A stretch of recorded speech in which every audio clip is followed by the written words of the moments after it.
Welcome back to the GSMC Sports Podcast. I'm your host, Jeremy Lapidus. Today is Thursday, June 12th. If you were just tuning in, we just finished going over a Game 3 that saw the Pacers take a 2-1 lead in the NBA Finals, winning by 9 points, 116-107, behind very strong defense and bench player performances. In this segment, we turn our attention to the Knicks, the team the Pacers eliminated in those Eastern Conference Finals. The Knicks are still in search of a new head coach, and it seems every person that they try to talk to is not available. The phone is not ringing. We'll talk about that in a second. But before we do, remember, if you would like to be an even bigger part of the show than you already are, all you need to do is go to gsmcpodcast.net. Or if you're on YouTube, you can use that super chat feature. If you do either of those two things, a message should pop up on the bottom of the screen for you, me, and everybody else around the world to see. If you do have a burning question about sports, anything at all that you would like to ask, go ahead and throw that in the comments. Throw it in the chat. I will get to it as soon as I possibly can. I appreciate everybody so much for sticking around, talking some sports with us here on a beautiful Thursday, June 12th.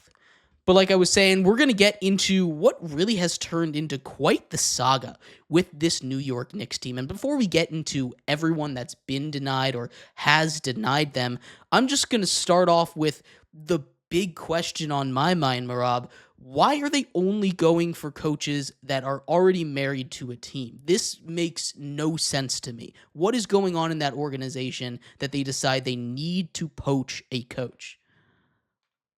This is something unprecedented that we don't usually see, Jeremy. The only thing I can really even tie this back to in my recent memory that if you remember Sean Payton when he got traded from New Orleans to Denver and Denver sent New Orleans picks. That is the only thing I can think of anywhere remotely to this. What is New York trying to expect one of these head coaches to buy out from their teams? It's not going to happen. These are guys, Ime Udoka is one, Chris Finch. There's so many different coaches out there that New York is looking at for whatever reason that they're trying to get interviews with. And these teams are just like, no, we want our head coaches. You can't have them. I'm sorry, man. So I want to say it's unfortunate, but I mean, I think there's better options. There are still other options for the Knicks to look at. I think they're just looking for a veteran presence out there. They're looking for a guy that knows what he's doing, that's been there, that they don't want a rookie. They don't want a rookie head coach to come in. They don't want an assistant head coach to get eaten alive in New York. They don't want a guy from college to have his first appearance in the NBA with this Knicks squad. They want to be that. They want to be a team that is ready to compete for a championship next year. The New York Knicks believe the reason that they're not in the NBA Finals right now is because of Tom Thibodeau. That is the reason why they fired Tom Thibodeau like this. They didn't give him any chance to look at it because they think they have it's not that they don't have the talent. It's not that they don't have the right group of guys. It's that the coach Leon Rose thinks they did not have the right asset. They didn't have the right coach to bring success to this team. Is that the right decision? I mean, I personally don't think so. I think Leon Rose did not give Tom Thibodeau enough to work with for his bench, and that was a big reason why they lost to the Indiana Pacers in 6 games. He wouldn't have used the bench anyway. You're not wrong, and that's the sad part. Noel, what are your thoughts on this? I'll turn the baton to you. Oh, so thanks, man. But I mean, the thing is though, like he doesn't use his bench. His bench wasn't that bad. Like you look at that bench, it's not. There's not a guy out there you're gonna see who's gonna come out and drop 30 points for you, But I mean, there's guys on there who can come off the bench and drop you at least 10, maybe 15 points if you give him the minutes. I mean, obviously, he had Mitchell Robinson. I'm not sure when he came off the bench to come on, give Cat a rest. You got Campaign. He's not a superstar, but if on his good nights, he can give you a really good 15, 20 points. He did it against the Pistons, and I was really pissed when he did, but I can't lie. He's a good basketball player. I mean, they traded for PJ Tucker. I'm not really sure if that counts as, he could be good. I mean, you got to give the guys minutes. The thing is, though, you're just not giving these guys minutes so they can go prove themselves. When you get traded to New York and you're not in that starting five, you should either A, request a trade immediately, or just get out if you can, or retire, because you're not seeing that core if you're not on that starting five or the 6-man. I mean, it's just straight up. But the thing is, like, Coach Thibodeau should still be in New York. I'm not even a New York Knicks fan, and I'm saying that. I think he should still be in New York. I think, honestly, yeah, the bench could have been used more, but for what he did with just the starters, basically like 6 players the whole year, maybe 7, took them to the Eastern Conference Finals. I mean, that's pretty hard to do. Getting through the Eastern Conference, beating Boston. That team was built around to beat Boston, and look where they did. They did that, and you know what they had to do? They had to build around a team next year to beat Indiana. Because Boston, no offense, Mehrob, will not be a threat next year. I think. I hope. But, sorry. But, I mean, Indiana, they're still going to be just as good, maybe even better. Unless they lose Miles Turner, which I doubt they do, they're still going to be a very, very good team. If they could manage to get 1 or 2 people to build around to beat Indiana, they would have been the second best team in the East behind Cleveland. I mean, maybe the best. Who knows? But I don't know. I think firing Thibs was still one of the most questionable decisions they could have made. A lot of my friends from New Jersey, New York, I was texting them about it. They said they were surprised. A lot of them, no one in New York saw that coming. I think a lot of people in New York saw Thibs get to the Eastern Conference Finals, something the Knicks have not done in about 20 years, and they thought, you know what, he's going to be good for at least another 2 seasons at most, maybe a little more, depends on what he does next year, and then 3 days after they lose, he's gone, and the players are in the club in New York partying, saying 2026 NBA Finals. I don't know what that was about, but I mean, I still don't understand why they fired him. He was a great coach. Firing him still very questionable to me. I'm not sure why they're trying to go poach other coaches. There's a lot of coaches on the market. Still my number one guy, Mike Malone, but we'll get to that later. I mean, there's still so many coaches available on the market. While they're trying to go, like Jeremy said, take coaches away from other teams or marry, whatever. I forgot, poach the coaches. I thought it was a pretty good play on words. I'm not sure why they're doing that. There's a million people out there to go get. Go find someone else who's available. Yeah, it feels like the Knicks are living in fantasy land to me when I take a look at what their decisions are. Because, sure, in a perfect world, if you are the New York Knicks, I would love to have Ime Udoka as my head coach, right? Go take him off of that young, promising Rocket squad. I'd be happy with Chris Finch, who's taken the Timberwolves to 2 straight conference finals. Jason Kidd makes sense. If there was going to be one coach that would be poachable, it would be Jason Kidd because of the clear disdain that he has for Nico Harrison and that front office, right? And if I'm Nico Harrison, if I'm being completely honest with you, I'm letting Jason Kidd walk because, I mean, he can sabotage whatever semblance of a plan I have. Not that I think Jason Kidd is the perfect coach for the Knicks. I don't think he would be the correct answer, but, I mean, look, the guys that they're going after, Billy Donovan, I think he would like, but I don't think the Bulls are ready to move off of him. Quinn Snyder, I'm sure he'd be happy, but I don't think the Hawks want to move off of him, right? Jay Wright is a guy that just turned him down, although I thought that would be a really good spot for them to go to.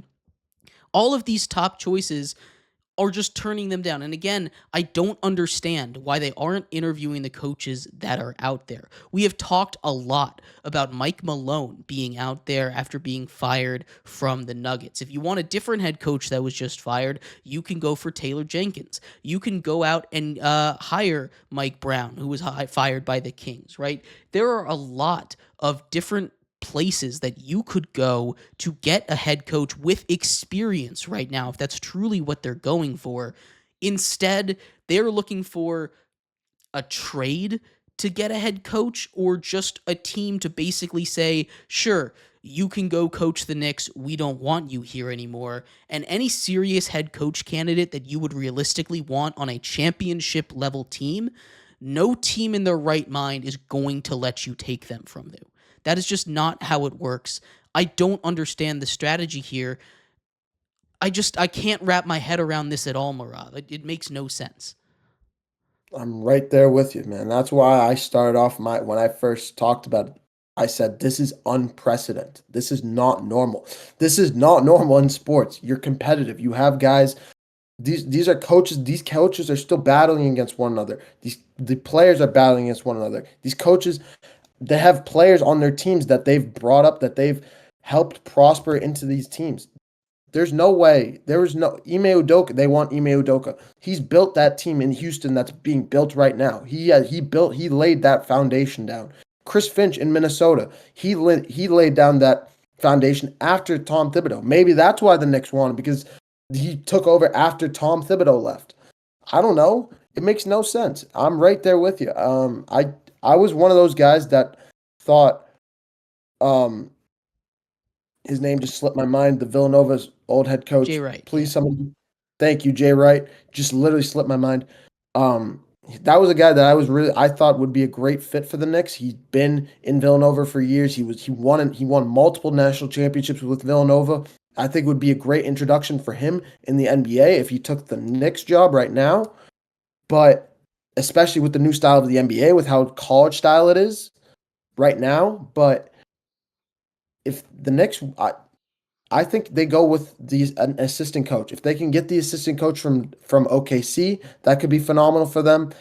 Maybe they can get a guy like Monty Williams. Monty Williams is on the market, getting fired by Detroit. I know Nolan doesn't like him because he was in Detroit and he had a terrible season with them. I don't want to hear it. Monty Williams he brought the Phoenix Suns to a championship 4 years ago. Oh, no. I don't know about that, man.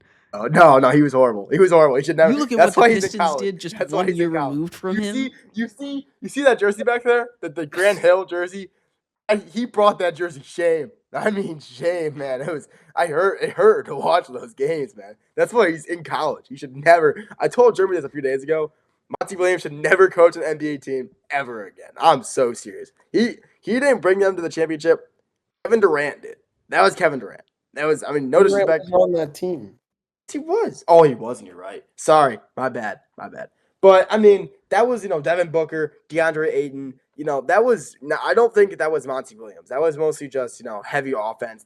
He also teaches no defense. He has no defense over there. No, if you go back, they were giving up 100. They let up like the second most points in the NBA that year. I think his biggest issue is his rotations. Like, you see the difference. It's basically the same squad that Bickerstaff had this year. Who's his face had Monty Williams had just a season ago, and now they're a 6th seed with basically the same rosters because he fixed the rotation. Sure, there's a couple new pieces in there, but that was kind of an inexcusable way to play that Pistons team. He went with all bench lineups like all the time on a Pistons squad that was losing 20 games in a row. You can't be continuing to do that. The worst thing about all that, he started Killian Hayes over Jaden Ivey. That is really what broke my heart. He was putting Killian Hayes in a starting 5 over Jaden Ivey. That's it. That's all I have. That's all. That's you could see that and just think whatever you please. That's all you got to know. Getting back to the Knicks, though, Anthony in the comments is talking about potential people that they could go to. Shaka Smart, a very interesting name that's just brought up there. I haven't heard his name in a lot of conversations, but what he's been able to do in college, what do you think about a guy like that? I know they want experience, maybe not from the NBA, but there's plenty of guys in college that have that experience. What do you think about a name like Shaka Smart? Nolan, you want to take it away on this one? Getting it never hurts to get more experienced coaches, no matter what level of the game, college, NBA, maybe high school, who knows. But, getting a college coach with a lot of experience is honestly about the same as getting an NBA coach with maybe, a college coach with 15 years of experience is probably about the same as an NBA coach with, 10 years. They're basically the same guy. It's, a different game. It's different pace, different game kind of.